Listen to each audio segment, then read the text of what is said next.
За та бүхэнд энэ өдрийн мэндийг хүргэе. За би та бүхэндээ бичлэг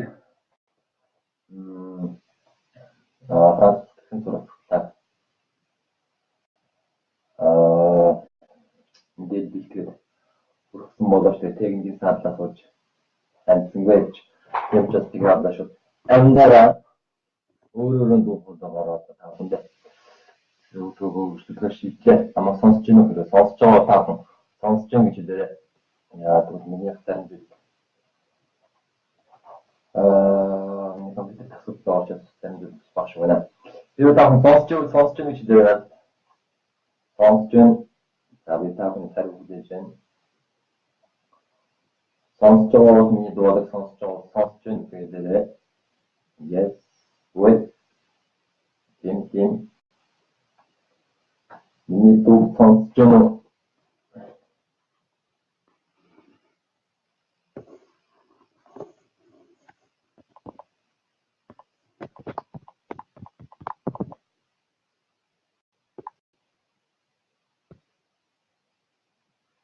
Чано.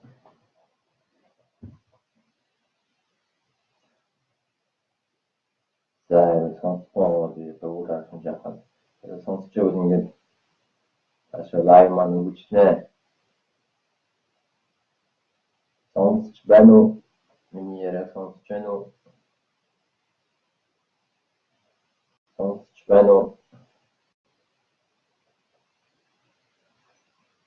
Сонсож байна. За сонсож байна гинэ. За тэгвэл тэгээд лайв маань үргэлжлээ. За уучлаарай цаг гарсан. Тэгээд өчигдөр ихлээр би эпидеми мэдээлэл бэлтгэсэн. Тэгээд тэр мэдээлэл бэлтгэсэндээ тааламжууд үзүүлээд тэгээд тэндээ яриад явъя гэж бодож ирсэн гэж тэгээд тэр маань бүтсэнгүү шасаад ингээд шууд тааламжтай одоо яхаа хэлээ. Өнөөдрийн лайман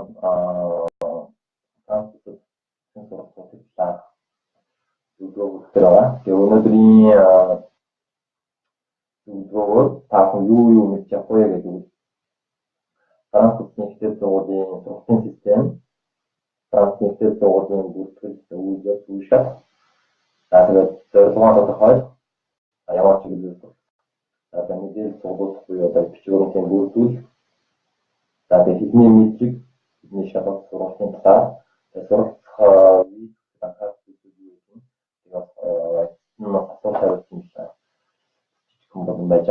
та бүхэн сонсож байна уу? Энэ сонсож байна гинэ. Өөр хүмүүс бүгдээрээ сонсож байна уу? Сонсож байна гэж хэлээрэй. Тэгээд та хүрэлнэ.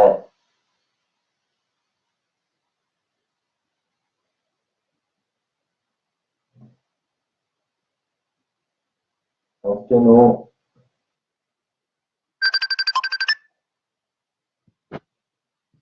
Дуудаж ирж байна. Сонсож байна уу? Сонсож байгаа хэлээрэй манайхаа. Франц улсад давуу талууд нь юу юм бэ гэж. Франц улсын сургалтын төлбөр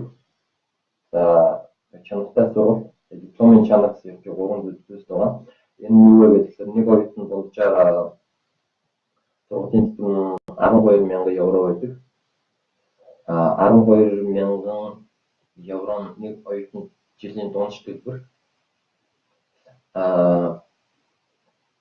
Энэ сургалтын төлбөрийг Франц улсаас 100% одоо даадаг байж байгаа.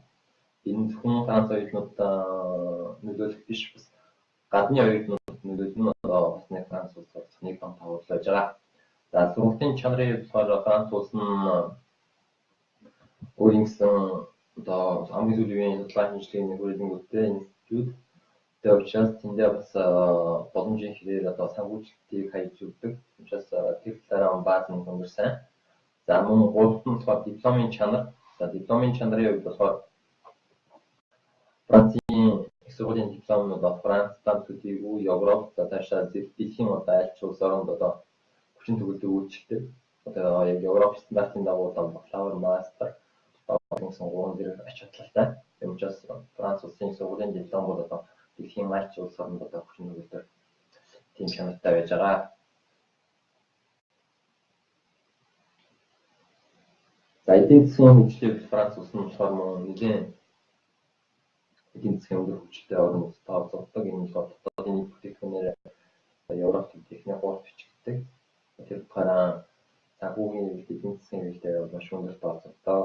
За тэгээд үйлдвэрлэл олон улсын томоохон үйлдвэрлэлтэй. За Европын зүрхэнд оршдог Франц улс. Франц улс иргэн тойроод одоо 9 улс орноор хил залгаа байдаг. За энэ нь болохоор газар зүйн хувьд болохоор маш таатай, одоо цагаар өвөрмцөл их таатай тийм улс бүсэнд оршдог учраас хүн одоо их хэрдэг, сууршдаг. За түүнээс гадна маш олон жуулчдыг бас нөгөө татдаг учраас газар зүйн байрлалыг болохоор маш тийм тааламжтай географик бас маш тийм зөвхөн байгуулалттай бүсэнд оршдог гэх юм байна. За Франц хэлний хувьд бол албан ёсны одоо харилцааны хэлэнд бол Франц хэл англи хэлний дараа хувь бичигддэг дэлхийд. За худалдааны бизнесийн тохиолдолд болохоор Франц хэл нь одоо дэлхийн 3 бичигддэг юм гэж байгаа. За гадаад оюутнуудын суралцах таатай очдог бүржүүлдэг. Энэ нь хамгийн сүүлийн судалгаагаар 17 онд хийсэн судалгаагаар үзэхэд гадаадын нийт оюутны 80% нь Франц улсад суралцсан зүйл хангалттай байна гэсэн тийм үр дүн гарсан байдаг. Гадаад оюутны 10 оюутны 9 нь одоо Франц улсад одоо гадаад оюутнуудын гадны оюутнуудыг ирж суралцахаар тэр царцаарай гэж одоо санд болгодог. Учир нь гадаад оюутнууд маш ихээр их сонирхолтой байдаг. За миний дууг сонсож байгаа та бүхэн сонсож байна гэдэг лээ. За тэгэл асуусан байна. Мастер 1-ийн хөтөлбөр гэдэг нь 1 жилийн мастер гэсэн үг үү гэж байна. За энэ талаар ярина тэмчээс тэглэлийн асуултаа чамд хариулнаа. За сонсож байгаа гэдгийн сайн дээр миний дуу сонсож байна уу гэж.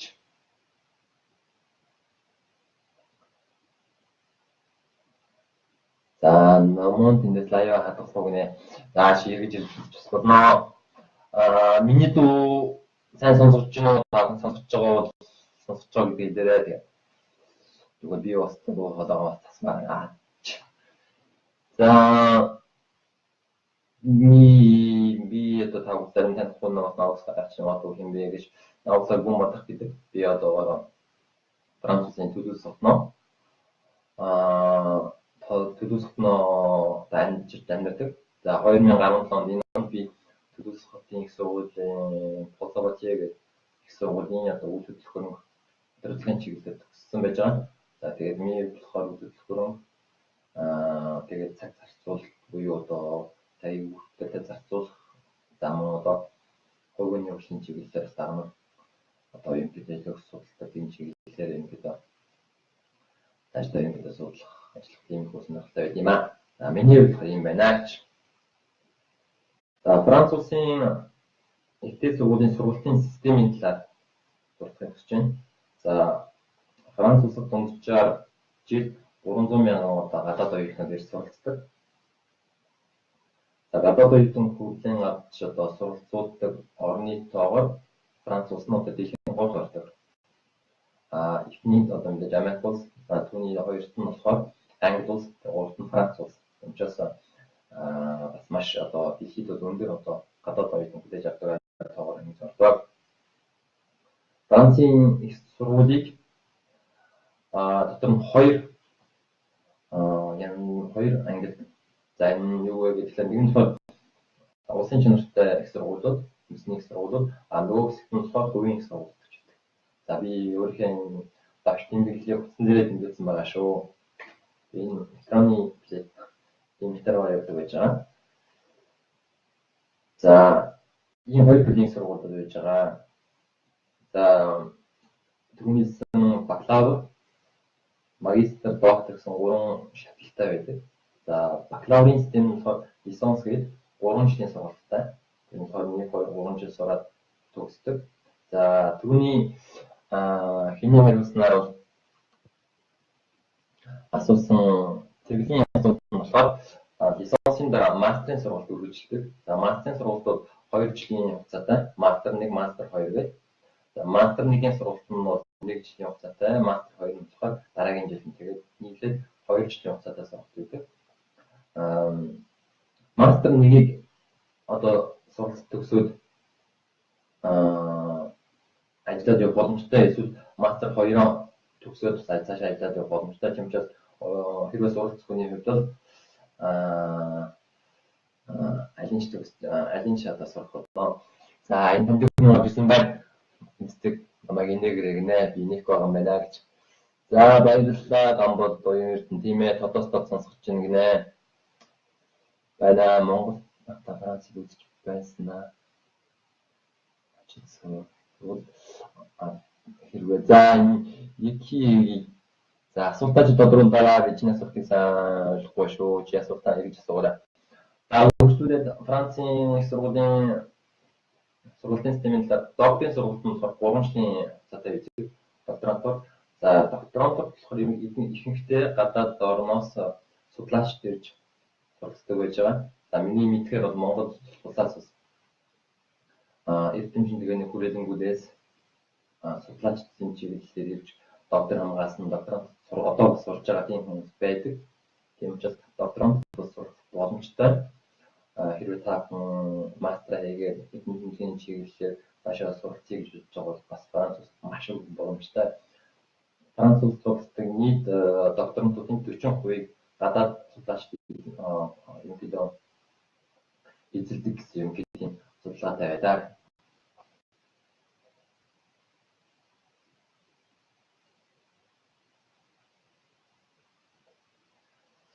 Францын ихтэй сургуулийн бүртгэлийн үйл явц үе шатын талаар энэ дэвлэж байна. За улсын их сургууль.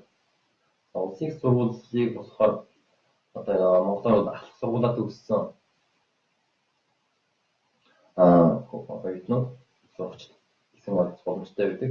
Монголд ерөнхийдөө шатлалын хувьд адилхан 10 жил төгсөөд тэгээд цаашаа шалгалт өгөөд их сургуульд ордог. За үүний тулд мэдээж тодорхой хэмжээний шалгалтууд шалгалтуудыг тэгээд тодорхой хэмжээний материалуудыг шаарддаг. За Монгол оюутнуудын хувьд болохоор арай өөр. Яг л Монгол оюутнууд маань Франц улсын иргэн биш.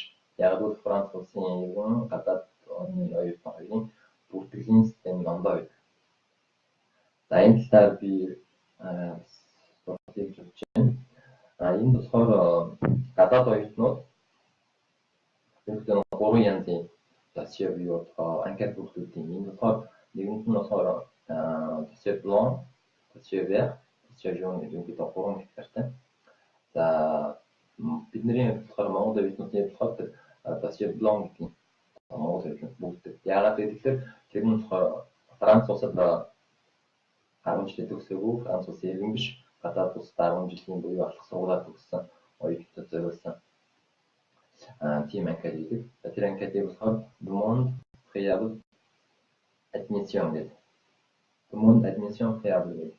Энийг болохоор Францын эцсийн сайдын яамны сайтаас замун Францын боловсролын яамны сайтаас бас энэ анкетыг татчих боломжтой. Энэ анкетыг бүгд хугацаа болохоор жил болгоны 11 сараас эхэлж байгаа. Энд ч бас анхаарал бодож байгаа бол энэ 11 сараас энэ бүртгэлийн ажил эхнэ гэж ойлгох хэрэгтэй. За досье вер-ийн хувьд болохоор Франц улсын иргэн биш боловч Европын ард нэгэн улс орнууд ахлах сургуулиуд туссан оюутнууд одоо хамаардаг. За досье жон гэх нь болохоор архитектурын чиглэлээр сурах оюутнуудад хамаардаг гэж байгаа. За би ганц нэг асуулт авнаа. Мастер тэтгэлэг хэр байдаг вэ? Хэдэн хувь бэ гинэ? За шаарддаг. За шаардлын асуултанд хариулна. Франц мастерт суралцах талаар мэдээлэл өгөөч. Эхний бэлтгэл эхлээд суралцах ёстой юу? За энэ талаар бардыг юм мэдээлэл бэлтгэсэн байж байгаа. Тэгээд явцын нунсын талаар мэдээлэл гарч ирнэ. Мөнгөн цэгийн асуултанд хариулнаа. За сая болохоор би нэгдүгээр курсын оюутнууд гэдэг яаж маань явдаг хэллээ. За 2 буюу 3 дахь курсын оюутнууд болохоор аль өөр зарчмаар бүртгэл хийгддэг. Энэ нь болохоор юу вэ гэхээр нэгдүгээр курст бол одоо Монгол Улс Франц элчин сайд ямар эсвэл Францын боловсролын сайтнд тэр Le Monde Admission Fiable гэсэн тэр шиг тэр анкетыг татж аваад тэгээд бүгдөө тэгээд өөрийн хүсэж байгаа 3 хүртэлх сургуультай тэр материалыг явуулдаг гэж байгаа. За тэр анкетын дээр танд ямар одоо материал бүрдүүлэх үү, материалууд хамт явуулах үү гэдэг маш тодорхой байдаг. Тийм учраас тэндээ одоо хавсах материалуудаа дагаж явуулдаг. Монгол хэл дээр бүх материалууд Франц хэл дээр орчуулсан байх ёстой. Тэгээд энэ бүртгэл хотгооны хэлсэнчлэн 11 сараас 1 сар хүртэлцдэг.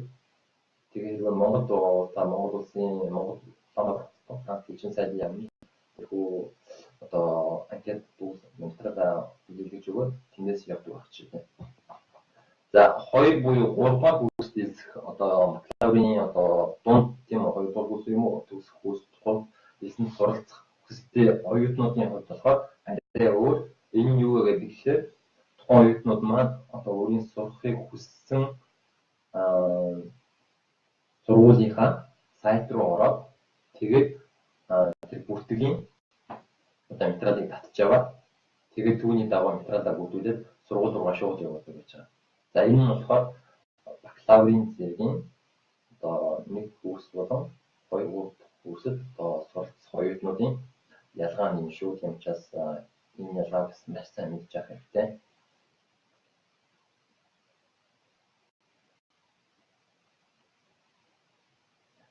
Тэгээд юу 2 буюу 3 дахь төгс курс суралцах оюутнуудын хувьд болохоор хугацааны болохоор жил болгоны одоо 2 сараас 5 сарын хооронд гэж хэлдэг. Тийм учраас жилийн ихээр буюу 2 сараас тухайн өөрийнхөө хүсэж байгаа сургуулийн сайт руу ороод өөрийнхөө хүссэн одоо яг анги чиглэлийн материалыг ингээд татж аваад тэгээд түүнээсээ материалаа бүрдүүлээд материалын дээр заасан хугацаанд материалаа тухайн сургуулиар явуулна. Тэгээд сургуулиудаа мэдээж аваад хэрвээ таны сурах боломжтой гэдэг одоо таны одоо мэдээж авах боломжтой гэсэн танд хариу өгнө. Үүнээс цусан бараад таны цааш нь бус ажил маань үргэлжлэнэ. Тийм учраас хамгийн ихэнд бол сургуулаа сонгох хэрэгтэй за энэ талаар хэлгээд явах учраас энэ түрээ зогсъё гэж. За хувийн сургууль. Хувийн сургууль улсын сургуулийн ялгаа нь юу юм бэ гэж. Хувийн сургууль болохоор улсын сургуулийг бодвол оюутнууд маань төлбөрөө өөрсдөө төлдөг гэж байна. Нэг том ялгааны за сүүлд ирсэн хүмүүс энэ видеог сэргүүлж үзээрэй. Яг би нэг юм хуудсан дээр авах нь. Тийм учраас улсын сургуулийн суралцах давуу талын талаар би хэмжлэхийн өмнө ихэн дурдсан байж байгаа. Тэгвэл хувийн сургуулийн талаар болохоор нэг жилийн төлбөр дунджаар 5-аас 18 мянган евро байдаг. Тэгээ энэ евроо тухайн суралцах оюутан маань одоо өөрөөсөө төлдөг. Энэ гол ялгаа байдаг. Мэдээж хувийн сургуулийн хувьд болохоор илүү их оюутан багтай. Сургуулийн чанарын болохоор маш сайн. Одоо бонд технологи гэдэг. Тийм учраас энэ чиглэлээр хувийн сургуулиуд бизнесийн чиглэлээр, эдийн засгийн урлагийн чиглэлээр буюу нарийн мэргэжлийн чиглэлээр компьютер дизайн графикийн чиглэлээр мэдээж нарийн мэргэжлийн чиглэлийн сургуулиуд ихэнхдээ хувийн сургуулиуд.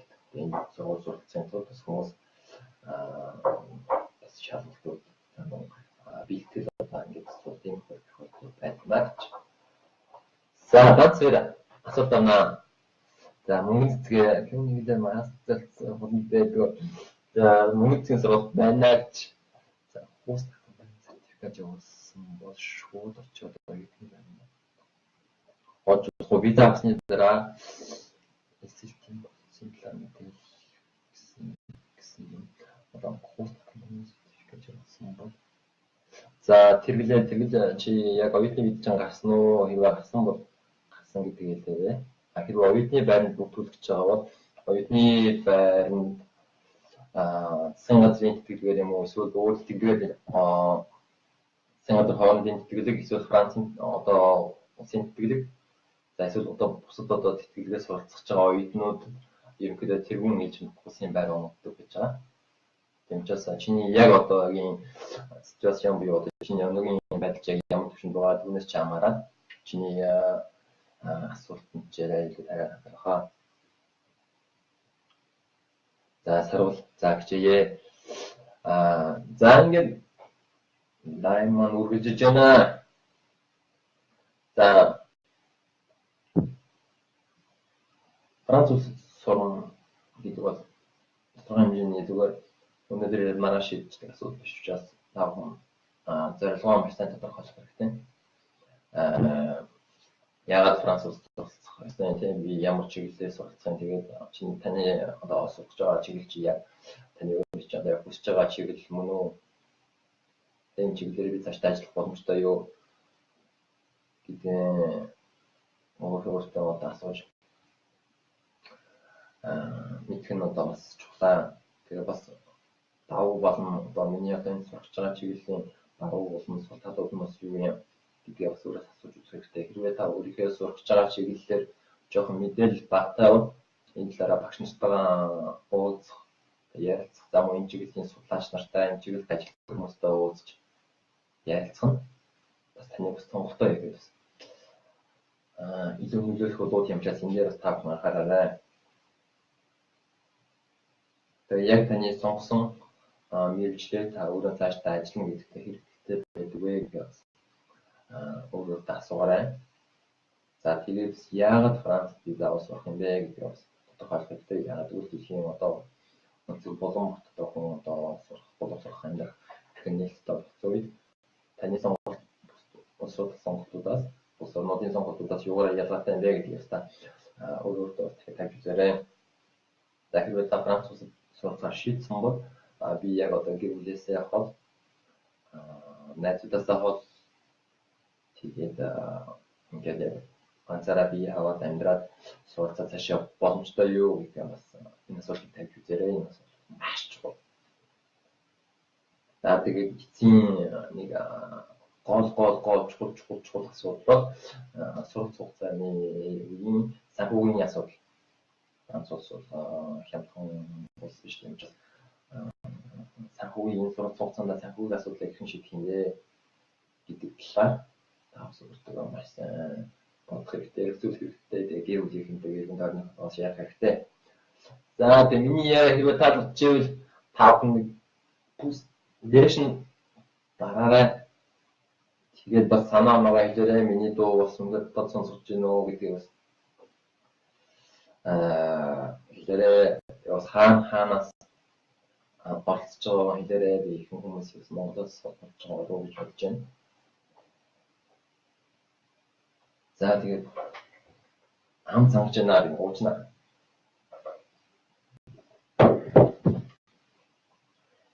За мэдээлэл цуглуулах баримт бичгийн бүрдүүлэлт. За одоо ингээд нэг удаа зорилгоо тодорхойлчлоо. Тэгээд суралцах чиглэлээ ерөнхийдөө олжлоо. Тэгээд сургуулаа сонгочлоо. Ингэсний дараа материал бүрдүүлэлтийн ажил хийж байгаа. Яг тэгвэл мэдээж та ихний ялгам хийсэн дараа ямар материалууд бүрдүүлэх ёстой, яаж явуулах ёстой энэ тэр үе шатаас их чухал гэж байгаа. За тийм учраас түрүүний миний хэлсэн анкетын дээр байгаа материалуудыг маш сайн бүрдүүлэх хэрэгтэй. За мөн ямар хотын ямар сургууль суралцах юм гэдгийг бас юмдаас бодож үзэх хэрэгтэй. Яг тэгвэл энэ бас таны амьдралын хэв маягтай ус холбоотой байх учраас хэрвээ та мэдээж том хотод амьдрах дуртай илүү хөдөлгөөнтэй дуу шуугиан тавьж амьдрах дуртай бол илүү том хотод руу анхаарал хандуулах хэрэгтэй. Эсвэл та тайван орчинд илүү их тийм одоо сурах тал руугаа одоо тэгтэл руугаа илүү Би хичээнэ анхаарлаа хандуулна гэдэг бол одоо дунд арай жижигхэн хэмжээний явах руу анхаарлаа хандуулдаг ч юм уу тийм. Энэ бас таны амьдралын хэмээгт маш чухал. Тэрнээс хамаарат тухайн хотын орчнотын тоо, ихтэй сургуулиудын тоо, оюутнуудын тоо нэрс нөлөөдөг. Тэгээ бас одоо байр түрээсийн үн, нотлон урдын үн, баг техникийн үн бас харилцан ялгаатай байдаг учраас энэ дээр бас та бүхэн бас маш сайн анхаараарай. Гэж хэлмээр байна.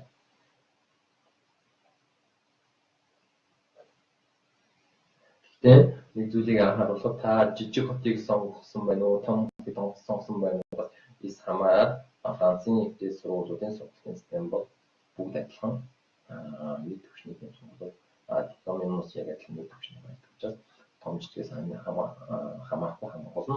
Таны өөрийн чинь хичээл зүтгэл одоо таны хамаар хэмжсэн юм байна хэрэгтэй. За Ливерпулсын материал бүрдүүлэхийн талаар би өмнөд болсон. За 2 баг төгс курсын хувьд би бас түрүүнд дурдсан байж байгаа. Сургууль руу орох хэрэгтэй, сургуулийн сайт руу орох хэрэгтэй гэж. За хэлний мэдлэгийн талаар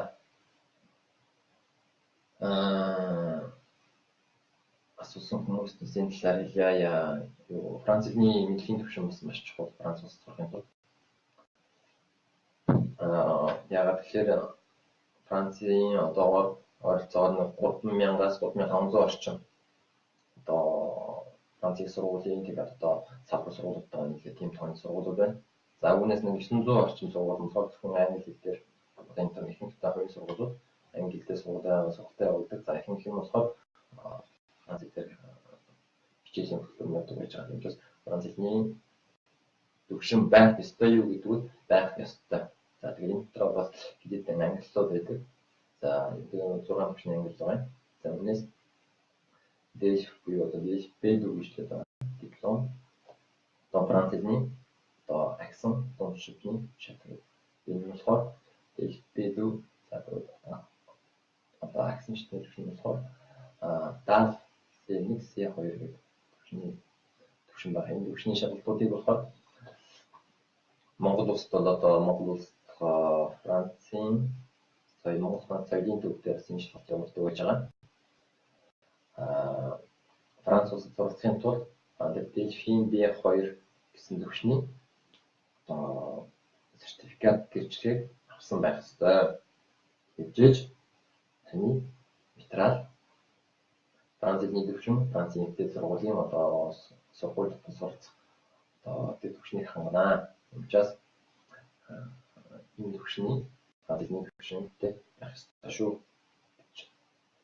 Хэлмээр байна. За дельфин шалгалт Монгол Франц хэлний төвөөр явуулдаг. За түүнээс гадна одоо TCF тест de connaissance de français гэдэг энэ болохоор бас нэг сертификатны шалгалт байдаг. Энэ нь болохоор яг түрүүний хэлсэнчлэн 6 тэр төвшний шалгалтуудыг бас анхаарал ирдэг. За онцлог энэ дельфин шалгалт, TCF-ийн шалгалтын ялгаа нь болохоор дельфин нь болохоор одоо дипломын шалгалт. Та дельфин шалгалт нэг удаа өгсөн байхад таны одоо дүн насан туршдаа одоо диплом авах гэж юм гэсэн. Хэрвээ та TCF-ийн шалгалт өгвөл TCF-ийн одоо гарсан дүн нь танд одоо 2 жил хугацаатай хүчин төгөлдөр үлчнэ. Энэгээр ялгаатай шүү гэж. Тэр нэг сэдвээр за мөн цэцгийн дээр их амар анхаарал хандуулсан байна. Цэгцээр нэг сэдвээр гүйцэж ярина шүү гинэ. За хичээе. Тэгээд би айлуулт таавны бас энэ цагаас орохгүй ахыг хичээгээд маань айлуулт тавчгүй тодорхой ярих хэвс хичээж байна. Мэдээж миний ярьж байгаа энэ сэдвүүдийг зөвхөн нэг сэдвийг аваад явал маш олон одоо цаг авах учраас бас тэр юм шиг боломжтой энэ одоо лайв мэдээлэл ашны мэдээллүүдийг та бүхэнд таах гэж зорьсон юм аа. За Франц хэлийг хаан сурах вэ гэж Франц хэлийг за Монгол хүмүүстийн сургууль Франц хэлний байж байгаа. За Монголын болоо их сургууль сойж байгаа. За Монгол Франц соёлын төв дээрээс сойж байгаа. За түүнээс гадна бас интернетээр сурах боломжтой байдаг. За энэ дээр бичлэгийн дээр бас комментароос ямар сайтуудаас Францыг үзэх боломжтой байдаг сайтуудыг бас та бүхэнд байна. Bonjour de France, Zicom, за TV5 Zicom, francefacile.com гэсэн сайтуудаас та бүхэн Францын интернетээр сурах боломжтой. За над асуудлуудыг ихэнх нь болохоор визний асуудал. За визэнд болохоор хоёр төрлийн ялгаатай виз байдаг. Сургалтын виз нь зөвхөн сургалтын виз ярьж байгаа шүү оюутнуудаас. Нэг нь болохоор одоо богино хэмжээний сургалтын виз, нэг нь болохоор урт хугацааны сургалтын виз. За богино хэмжээний сургалтын визэнд дахиад хоёр янзын сургалтын виз байдаг. Хоёр одоо тусдаа. Тэрний нэг нь болохоор visa de court séjour pour études. Хоёр дахь нь болохоор visa de études concours. За энэ хоёр юу гэсэн үг вэ гэхээр нэг нь болохоор одоо богино хэмжээний одоо нэгээс 3 сар хугацаатай очиж дадлах хийх, ямар хэлний бэлтгэл очиж сурах. За эсвэл солилцоогоор дээж очих. Ийм хоёр юм зориулсан виз. За хоёр дахь нь болохоор visa de étudiant concours гэх нь болохоор Францад очиж шалгалтанд одоо оюутнууд зориулсан тийм виз гэдэг. Энэ виз нь болохоор сургуулийн материал явуулаад тэгээд Францаас тухайн сургууль окей та ирээд шалгалтаа авах боломжтой таныг яг шалгалтаа хүсэж байна гэсэн танд юм хариу өгдөг. За энэ хариун дээр сууламжлаад та Францын элчин сайтны яам виз авах хүсдэг. За тэгээд Франц сургуулиас тань хэлсэн тэр урилганаас үндэслээд танд тийм богино хугацааны виз өгдөг. За энэ визээр та Францд ирнэ, ирээд шалгалтаа өгнө. Хэрвээ шалгалтаа өгөөд та хэрвээ тэнцсэн тохиолдолд Франц үлдээд тэгээд нэг жилийн виз аваад сургалтаа шууд үргэлжлүүлэх боломжтой. Эсвэл Монголд очиж буцаж ирэх боломжтой. Энэ богино хэмжээний хоёр визний ялгаа нь гэдэг ийм учиртай юм байна. Хэрвээ та шалгалтандаа тэнцээгүй тохиолдолд Монголд ирээд буцаж ирнэ гэж. За хугацааны визний тохиолдол бас хоёр янз байдаг. Энэ болохоор эхнийх нь болохоор очиндоо нэгээс 6 сарын хугацаатай энэ формул ялгаагүй дадлага хийх юм уу? Солилцооны сургамаар тэгтээ судлаачдын чиглэлийн виз авч ирдэг. 6 сарын хугацаатай ихэнхдээ тэгээд ирээд Францд сонгох боломжгүй. Хэрвээ үргэлжлэх Монгол ирчээд тэгээд буцаад Монголд сонгуулаад явдаг. За оюутнуудын сургалтын гол виз яг бидний ярьж байгаа виз бол урт хугацааны виз буюу одоо жилийн хугацаатай виз. Энэ болохоор Францд ирээд сураад тэгээд одоо жил болгон сонгуулаад одоо тийм учиртай хийж байгаа. Тэгээд энэ визний хувьд болохоор өнгөрсөн оноос бас энэ визний юм зөвлөлт гарсан. Учир нь юу гэхээр Францд байдаг одоо гадаад оюутнууд зориулсан одоо визний одоо хугацааг 2-оос одоо 4 жил хүртэлх сонгож өгсөн. Яг учир нь юу гэхээр жил болгон оюутнууд сонгодог. Тэгээд маш олон одоо бичигөөр цуглуулах ажлууд маш их байдаг учраас одоо энэ үнд ажиллах цаг бага авахын тулд одоо оюутнуудыг одоо жишээлбэл та ирээд техник курсаа судсан байлаа дараагийн жил та визээ сонгуулах боллоо гэхэд одоо 3 дахь курсын төгсөлт тийм үү? Бакалаврын төгсөлт одоо 2 жилийн хугацаатай виз олох ч юм уу. Ийм бас шинэ нэмэлт өөрчлөлт орсон. Тийм учраас энэ бол гадаад оюутнууд бас маш таатай тийм нөхцөл үзэн гэж байна. За визний бол ийм байна. Маш тавчхан доо. За ерөнхийдөө өнөөдрийн тайм ерөнхийдөө бол ингээд ярьж байгаа. Тэгээд та бүхний асуултанд хариулсан ерөнхийдөө 35 минут үргэлжилсэн байна. За нэг зүйлийг би бас танд болгомоор байна. Та бүхэнд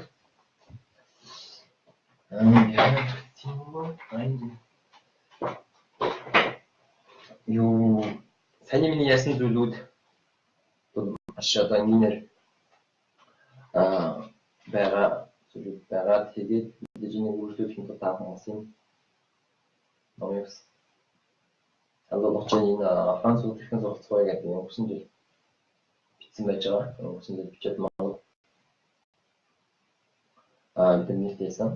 Тэгээд энэ номон дээр Франц улсын сургалтын аваад бүх зүйлсийн талаар дурдсан байж байгаа. Тийм учраас та хүмүүс илүү хийх үзмэд яг үл ийшээ анхаарал хандуулаараа ном дотор ингээд 3 бүлэгтэй. Бас хавсалт хэсэгтэй нэгдүгээр бүлэгт нь болохоор одоо Франц улсны талаар одоо сургалтын систем, диплом, их сургуулийн бүрдүүлэх, Франц хэлний мэдлэг, санхүүгээ тооцоолох, сургалтын тэтгэлийн талаар за виз хэрхэн өсгөх үү, явахын өмнө зарим зөвлөмжүүд. За хоёрдугаар бүлэгт болохоор Франц улсад ирсний дараа буюу оюутны амьдрал, их сургуулийн бүрдүүлэлт хэрхэн өгөх үү, журналтууд, орчин зохион. За Франц хэлний сургалтын зүйлс оюутнууд яаж хэрхэн хамаарах вэ? За мөн бидний хамгийн чухал байрны асуудал байж байгаа. Бодлогоо хэрхэн яаж олох вэ? Яаж шийдэх вэ талаар судалсан байж байгаа. За гуравдугаар бүлэгт болохоор санхүүгээ хянах, эрүүл мэндийн тэмцээгээр харилцаа холбоо. Сургалтын дараах боломжууд ямар боломжууд гэдэг талаар. За хавсалт хэсэгт болохоор маш чухал. Францын одоо их сургуулиудын одоо бүх сургуулиудын чагсаалт төвс оруулсан байж байгаа. Амрууд одоо нарийн мэргэжлийн сургалтуудын жагсаалтууд, за CV мотивашн бичиг талаас болсон байж байгаа. Тэгээд та бүхэн номоос интерном максимум зүйлс боломжтой юм байна. За тэгээд дөрөвний лидер зорилго гэж хэлдэг дээр та бүхэн Франц сурч байгаа зорилго маш чухал шүү. Яагаад гэхээр өнөөдөр оюутны визад маш ямар биш гардаг. Тэгээд өнгөрсөн жил би Монгол явж байхдаа хүмүүс надад Франц хэлж сайдаа уусч яхад хийжсэн хүний тэр хэлж сайдын хийжсэн зүйл нь болохоор Франц сурч байгаа оюутнуудын зорилго нь маш чухал тодорхой байх ёстой. Яагаад гэхээр ямар чиглэлээр сурах юм. Тэгээд хинжил явахдаа сурах юм. Тэгээд сурсны дараа их орондоо яг юу хийж гүйцэтгэх юм. Тэр төлөвлөгөөч маш чухал байх ёстой. Одоо яг нарийн тийм гаргасан байх ёстой. Тийм учраас би сурчаад юу юм мэдгүй эсвэл энэ нэрж би дуртай тийм учраас сурч байгаа. Иймэрхүү зүйлүүд одоо танд виз авах юм учраас энэ зорилго чинь маш чухал байх ёстой шүү. Жишээлбэл би уулуурхай чиглэлээр сурч чадаа гэхэд одоо уулуурхай одоо тийм сургууль бимтаа байгуулна. Тэгээд тэдэн жил суралцсан, сурсныхээ дараа би одоо Монголын яг тийм компанид ажиллана. Эсвэл би яг өөрөө тэг чиглэлээр ажиллана. Эсвэл би яг тийм чиглэлээр дадлахын сурч байгаа хугацаанд тэгээд би ийм одоо энэ чиглэлээр бас энэ одоо орж ирсэн одоо нийгмийн ажлууд юм байж гэх иймэрхүү зүйлүүд маань маш тодорхой байж та бүхэн бас үзэх тэр чинь бас нөлөөлсөн шүү. Тийм ч тийм анхаарал хандуулаарай гэж нэр. За ингээд боллоо. Тэгээд тавны Францын асуултанд хариулнаа. Тэгээд асуудал байна. Сургалтын мэргэжлийн чиглэлээс хамаарч хэдний төвшин шаарддаг өөрөөр байдаг уу? Жишээлбэл эдийн сургуулийн чиглэлээс бол би хоёр төвшин хангалттай юм. Тийм ээ, төрөөгийн асуултанд хариулахад тийм ээ, юу би хоёр төвшинтэй хангалттай тийм гэдэг бол Францын ихэнх сургуулиуд болохоор би хоёр төвшин гэдэг сургалтын сурцгад одоо Францны төвшин үздэг. За мэдээж тэгээд C1, C2 төвшинтэй бас илүү баталгаатай тийм учраас боломжтой төрөө чиний хэлний төвшин болно гэж хэлмээр байна. За мөн баярлалаа. Зөвлөгөө өгсөн.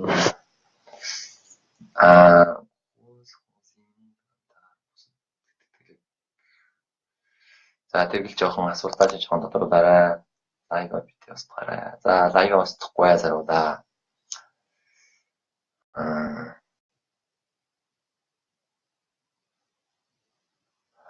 Курсын талаар хэлэхэд курс нь болохоор одоо оюутнуудад зориулсан тийм за төрийн за зөв хамааралтай тийм байгууллага байж байгаа. Тэгээд түрүүн тэр хэний асуудал тэр байрны хувьд болохоор одоо жишээлбэл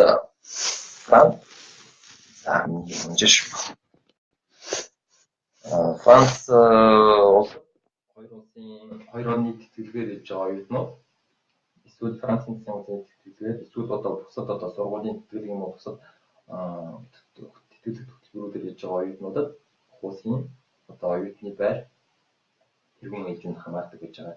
Яагаад гэвэл курсын оюутны байр болохоор одоо бусад гадуур одоо туристик буян оюутны байрнуудын хувьд үнийн хувьд илүү хямд байдаг учраас чигж одоо эхний эзэн тэтгэлийн оюутнууд хамаардаг байж байгаа.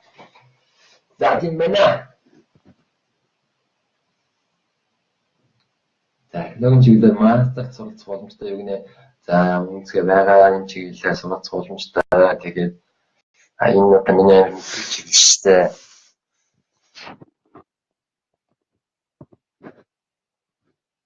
Advanced Master сургуулаа. Master сургалтад зөвхөн нэг хоёрдугаар курсын суралцдаг студентүүд ойролцоо гэхдээ илүү шат төвхний ажиллагаа илүү өндөр шат асуу тавьдаг. Жишээлбэл эсвэл хоёрын тоон хязгаартай гэдэг Master 2 болохоор илүү цаашаа судалгааны чиглэлийн юу ямар чиглэлээр ажиллах юм бэ? Тэр нь бас илүү хамаарсан сонсогч.